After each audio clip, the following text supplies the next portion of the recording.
Good morning, dear students. Once again, you are welcome in online class. Myself, Abhay Kumar, your English teacher. Let us start today's class. Today, I am going to explain the remaining part of chapter 2nd. That is the sound of music. Part 2 is the Sehnai of Bismillah Khan. उसी का second part जो है the Sehnai of Bismillah Khan, उसका एक part मैं already explain कर चुका हूं. उसका सेकेंड पार्ट मैं आज एक्सप्लेन करने जा रहा हूं, जो कि पैराग्राफ 6 से स्टार्ट है. पैराग्राफ 5 तक मैंने एक्सप्लेन कर दिया था. पैराग्राफ 6 से आज देखेंगे हम लोग.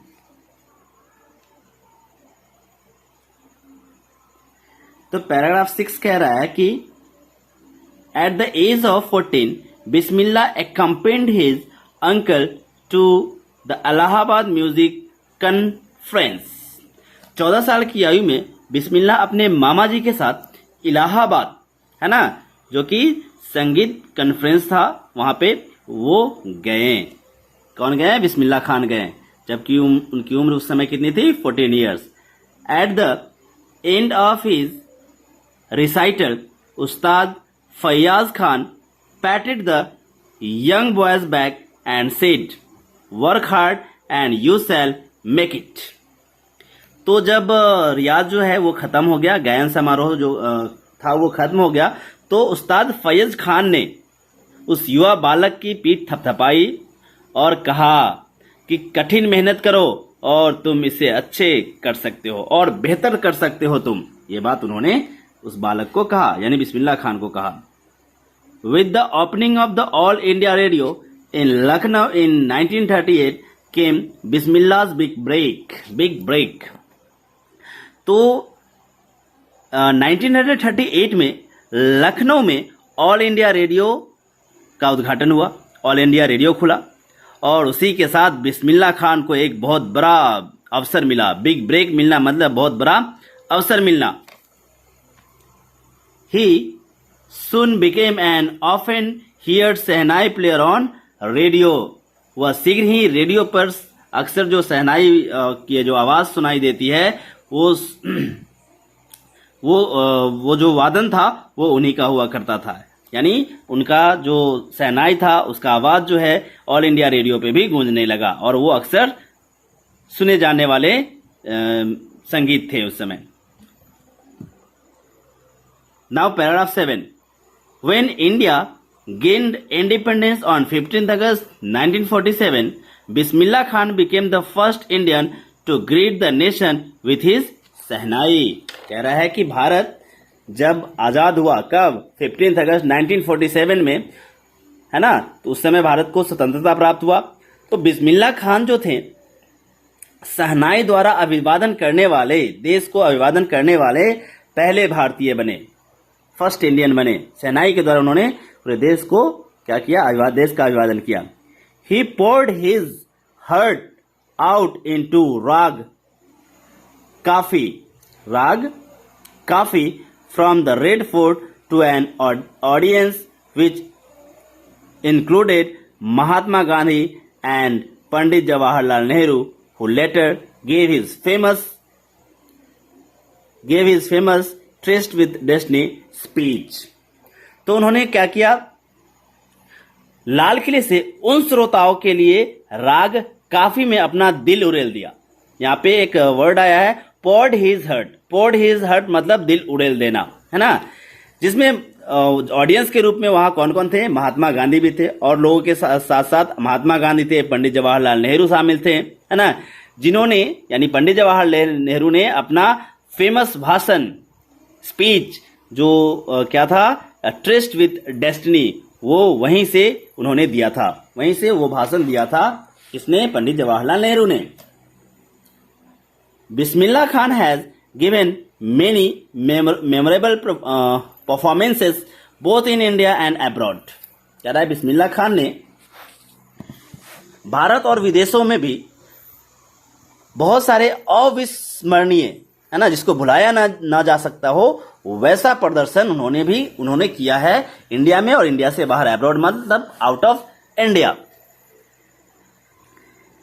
His first trip abroad was to Afghanistan, where the king Zahir Shah was so taken in by the maestro that he gifted him a priceless Persian carpets and other souvenirs. तो कह रहा है कि उनका प्रथम विदेशी दौरा जो था वो कहाँ का था?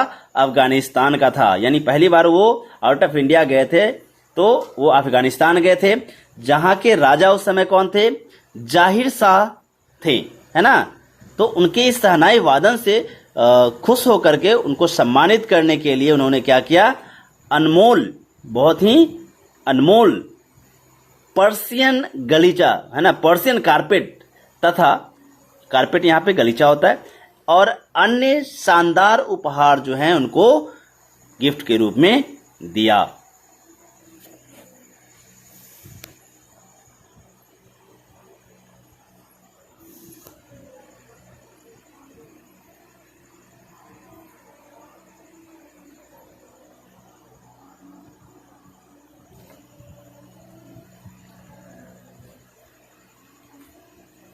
The king of Afghanistan was not the only one to be fascinated with the Bismillah's music. कह रहा है बिस्मिल्लाह खां के संगीत से केवल अफगानिस्तान के राजा ही मोहित नहीं हुए, है ना। Film directors Vijay Bhatt was so impressed after hearing Bismillah play at a festival that he named a film.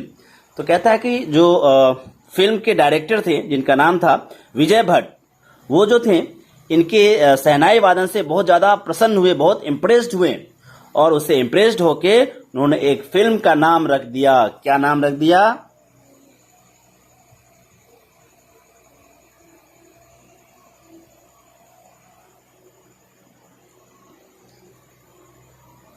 After the instrument called गूंज उठी सहनाई, यानी उनके इंस्ट्रूमेंट के नाम से इसका नाम रख दिया गूंज उठी सहनाई। उनका म्यूजिकल इंस्ट्रूमेंट का नाम था क्या? सहनाई। तो उन्होंने उसका नाम क्या रख दिया? गूंज उठी सहनाई। किन्होंने? Film director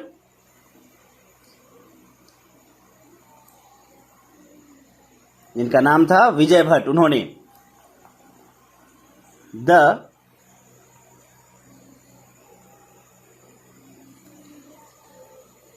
the film was a hit.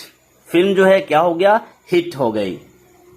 And one of Bismillah Khan's compositions, Dil Ka खिलौना है टूट गया, और उसमें उन्होंने एक गाने पे अपना संगीत दिया जिस गाने का बोल था दिल का खिलौना है टूट गया।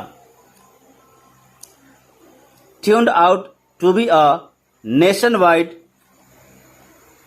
चार्ट बूस्टर, है ना, और यह एक राष्ट्रव्यापी रिकॉर्ड तोड़ने वाली सिद्ध हुई, है ना, सारे रिकॉर्ड को तोड़ दिया, ऐसा गाना सिद्ध हुआ। ये काफी चर्चित हुआ, काफी लोग तक पहुंचा, काफी लोगों के जुबान पे ये चढ़ गया। Despite this huge success in the celluloid world, Bismillah Khan's venture in film music were limited to 2। तो कह रहा है कि फिल्म जगत में, यानी फिल्म इंडस्ट्री में, इस विशाल सफलता के बावजूद, मतलब इसमें बहुत सफलता उनको मिला, इस गाने में काफी लोग सराहे, इनको बहुत पसंद किए, इसके बावजूद भी उनका जो संगीत है, संगीत जो है वो बहुत ज्यादा फिल्मों में नहीं जा पाया, कुछ ही फिल्मों में लिमिटेड होकर रह गया। उन्होंने सिर्फ 2 ही फिल्म में अपना धुन दिया। वो एक तो फिल्म वो था जो मैंने पहले बताया विजय भट्ट जी का गूंज उठी सहनाई, और एक और था विजय भट्ट गूंज उठी सहनाई एंड विक्रम श्रीनिवासन कन्नड़ वेंचर, और विक्रम श्रीनिवासन का कन्नड़ फिल्म था जिनका नाम था सनादी अपन्ना। इसमें भी उन्होंने अपना म्यूजिक दिया, यानी अपना सहनाई बजाया। I just can't come to terms with the artificiality and glamour of the film world, he says with emphasis. मतलब उन्होंने जोर दे करके कहा था कि ये जो फिल्मी जगत है वो बनावटीपन से भरा हुआ है ना, इसमें जो चकाचौंध है वो बिल्कुल बनावटी और दिखावटी है और मैं ऐसे माहौल में बिल्कुल काम नहीं कर सकता हूं। ये बात बिल्कुल सही भी है। ये जो बॉलीवुड है वो दिखावा उसमें बहुत ज्यादा है, ग्लैमरस ज्यादा है ना, चकाचौंध जरूर है, उसमें आर्टिफिशियलिटी है, मतलब बनावटीपन है, दिखावापन है, उसमें जो नेचुरल चीजें हैं वो बहुत ही कम है। तो ऐसे माहौल में उन्हें काम करना अच्छा नहीं लगता था। उन्होंने कहा कि मैं ऐसे माहौल में काम बिल्कुल नहीं कर सकता। तो आज के लिए इतना ही, डेट्स ऑल। फिर मिलते हैं नेक्स्ट वीडियो में।